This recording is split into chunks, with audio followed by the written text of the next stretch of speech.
Hey, good afternoon, Dr. Hi. C.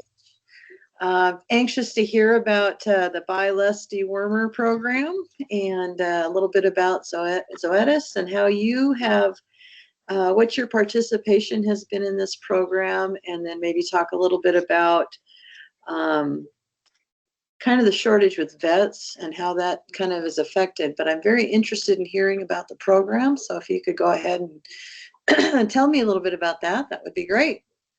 Sure. So we started with the Buy Less Dewormer program really in response to the AAP and their recommendations that they put out in their guidelines, which they first started talking about changing the way we use dewormers several years ago in their first guidelines and then followed up on more recent ones. But, you're a horse person, I imagine. So you know that for many years, we just did rotational dewormers where we were just going, buying dewormers, changing them up and deworming on a every couple of months schedule with really not much thought to it, if you will, other than we thought we were doing the best thing. And so then we started to see parasite resistance. And the AAP took a look at that and decided that we needed to have a more targeted approach. So now what is recommended is that horses receive um, worming twice a year or deworming twice a year. And that is to kind of keep the parasite numbers down within the individual horse. So the goal is not um, to get rid of all the parasites in a horse. That would not really be possible, but it's to try and decrease the numbers so that the horses stay healthy and have no disease. And then to also follow up and check their fecal egg counts. And so owners should work with their veterinarians to do that.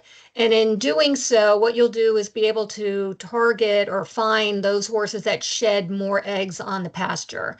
And those horses are, in effect, increasing the number of eggs there and contaminating the pasture more than other horses. And so those horses should then be dewormed at least 3 times a year, or maybe even four, depending on where people live. So twice for the average horse, and then 3 to 4 times a year for those high egg shedders. And so that's where the buy less dewormer comes in that we don't want to be deworming just, picking dewormers on a rotational basis when we don't know what we're doing. We want to pick an effective dewormer, and we want to use it in a targeted way. So only twice a year in many cases, and 3 to 4 times a year for those specific horses. So it's kind of targeted basis. And the moxidectin, which is our dewormer, which is our Quest and Quest Gel Plus, the plus being praziquantel, which targets tapeworms. Those are effective in reaching all of the dangerous parasites, which are the strongyles and the tapeworms, and also hits a lot of the other broad range of worms for adult horses. So one dose will also get the encysted strongyles, which there is no other dewormer on the market that will do that in one dose. So we recommend using the Quest in the spring and then the Quest Plus which has the praziquantel for tapeworms in the fall. And then working with a veterinarian to target the horses that need more frequent dewormers. So So that's the program. is there a specific time of year that you recommend doing the fecal? Because worms are at different stages at different times of year.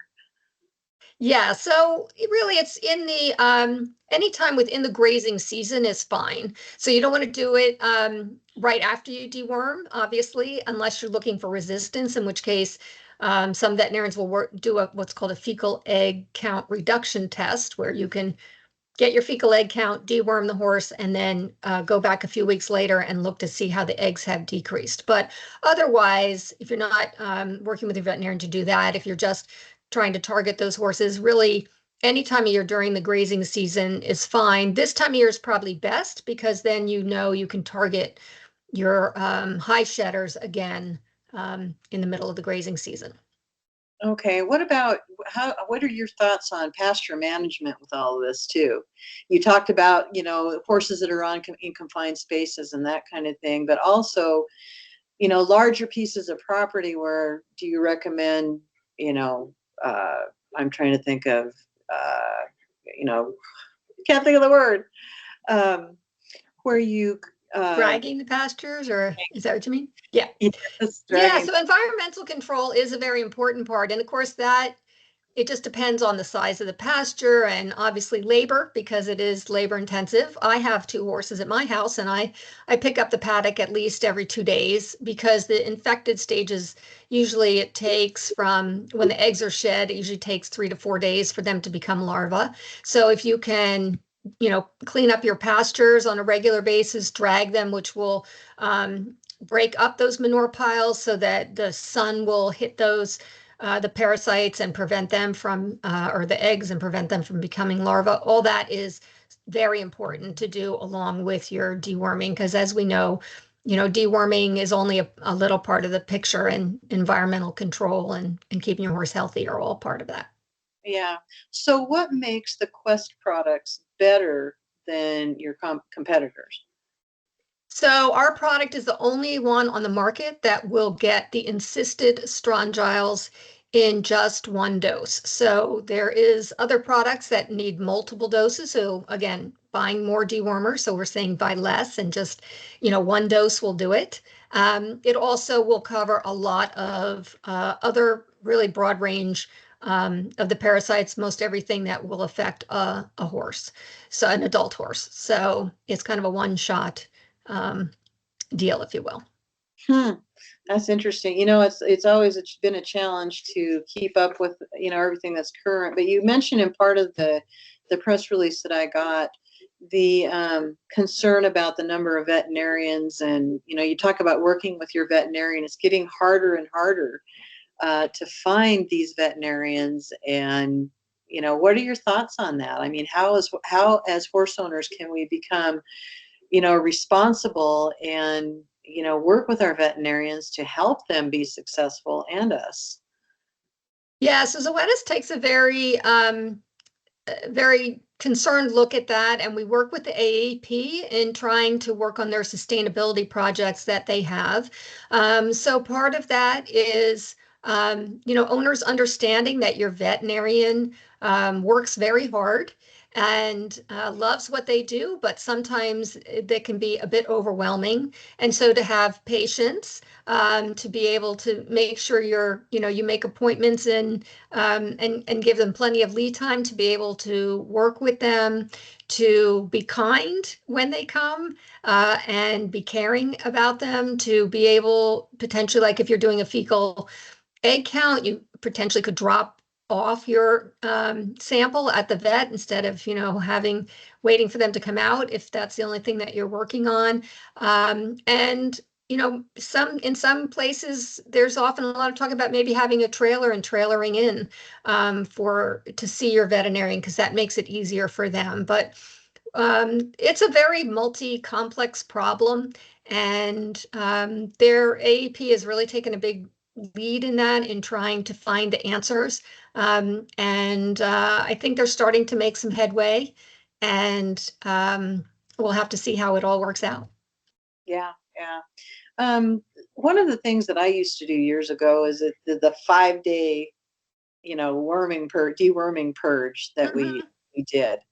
And I don't want to mention any other products, but do we still do this? Well, this is where moxidectin comes in because instead of doing those 5 days, you can just do one.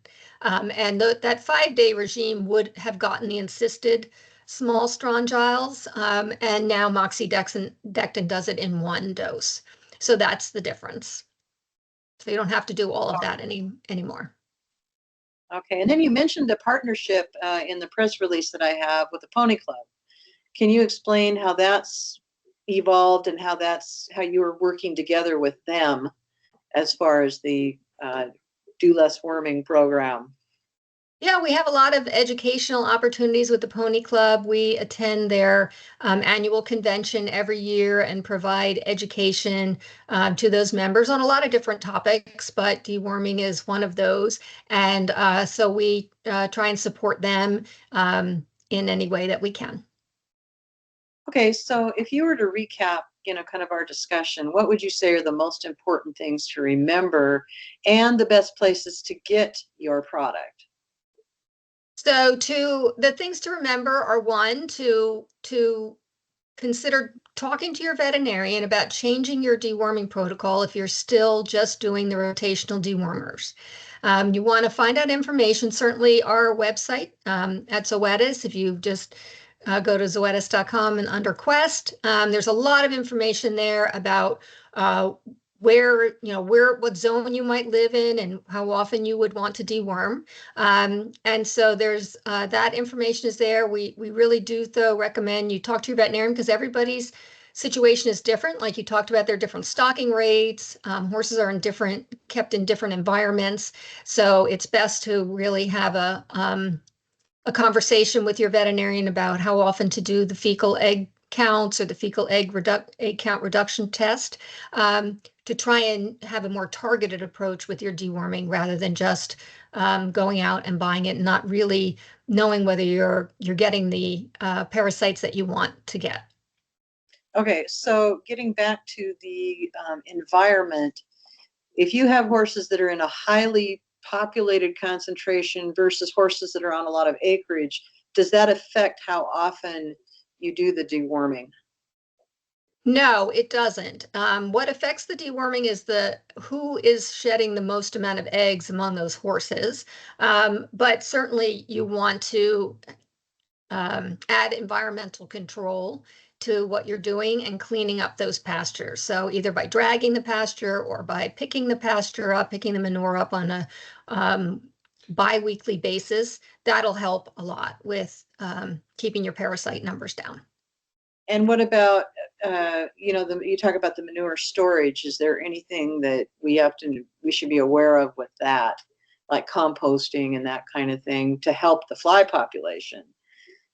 Well, there are some products available. We actually have one called Solitude, which I use, which is a feed through that you can give to horses that will prevent the fly larvae from becoming adults. And that is quite nice to keep your fly population down. Certainly, we compost here at my house, and keeping your manure covered and in one place rather than just leaving it on the field is going to be better for your field. It's going to be better for the parasites. It's going to be better to keep your fly population down. So really, really a lot of times management can make a huge difference rather than just, trying to solve the problem just by deworming or swatting at flies. Yeah. Okay, so one more question. Now, as far as worms go, we've got so many different weather patterns throughout the United States, and you've got wet climates, you've got dry climates, and you've got climates where we freeze and it's cold.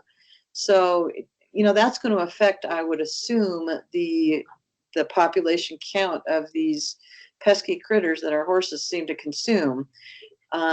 Again, that does not affect how often you do the twice a year worming.